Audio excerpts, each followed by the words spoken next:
This is Robbie with Catawba Wildlife Removal. I'm going to show you a little bit of access points that these animals can be able to get inside your house with.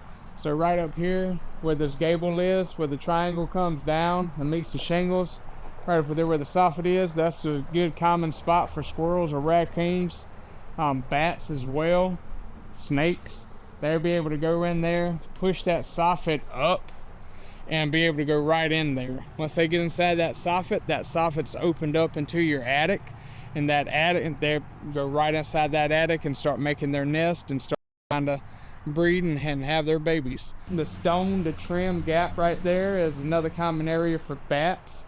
Bats love to get in them little gaps right there and be able to get inside that little spot area.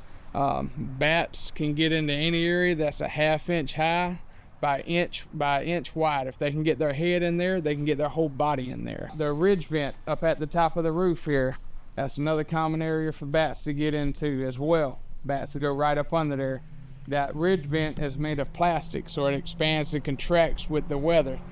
So they nail it in, and it starts expanding, contracts, and it starts pushing that nail out. And when it starts pushing that nail out, it creates a warp in that plastic of that ridge vent. And when it gets that warp, it raises it up, and it gives that opportunity for that bat to be able to get up under that ridge vent. That ridge vent has up under it has 2 inches on each side of that ridge of your roof that's open, that allows your attic to breathe. And that's how them bats will be able to get back down inside your attic and start flying around inside your attic. Right here, this is another entry point right there, possible entry point where the downspout is. The raccoons can climb up this column right here, climb up on that downspout, get on where that downspout corners up, and they'll push that soffit up and be able to get right into that soffit area there. The vents that's on the side of your house like this here, them vents are made of vinyl, made of plastic. They start wearing out and start deteriorating very quickly with the sun, and birds will find that in springtime, and they come in, and birds are messy animals. They stink. They get inside your exhaust vents. That's what that is. That's a bathroom exhaust vent right there. And they get in there and they'll start having their babies. Their babies can't move anywhere. The mama comes in, starts feeding them. They start defecating everywhere. The birds also carry mites as well, and they will come into your bathroom, and mites will fall down onto you when you're using the bathroom. Bat droppings, bird droppings, chicken droppings, anything like that, you can contract histoplasmosis with. So that's why it's very important to, when we get them out, is to clean all that out and sanitize that entire vent as well. Yeah, over here, this is the attic fan. The attic fan is the most common area there for squirrels, raccoons, bats they get into. The attic fan goes right into your attic. There's nothing that's going to stop them. They have probably about a 4 or 5 inch gap that's in between the overhang and the roof. It allows them to crawl up, go under, and go right down into the attic. It's a very, very common area for them to be able to come into.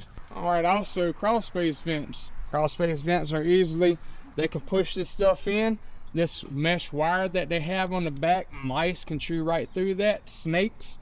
So they can push this little screen in right here. Just because you think you got the screen in here is protecting you, it's not, because a snake can push right through that. A mouse can chew right through that. Also, a raccoon's got hands just like we have, and teeth, very sharp teeth. They can chew. This is only made of plastic. They can chew on that. All they need is that edge right there. They can pull this off, snap it, or push it in and be able to get inside your crawl space and get inside your flooring system, inside your insulation, tear all your insulation up, start chewing on your plumbing, start chewing on your electrical, your heating and air lines, anything like that. They can actually get inside your ductwork. I've done trapped them out of people's ductwork. They'd actually got inside the ductwork, pushed the register up out of the floor, and came inside the house. It's kind of like the Ghostbusters. You hear something bumping in the night, scratching in the night, you give us a call. We'll come out, do our full inspection, and we will trap, remove, and remediate this issue and make sure it would never happen again.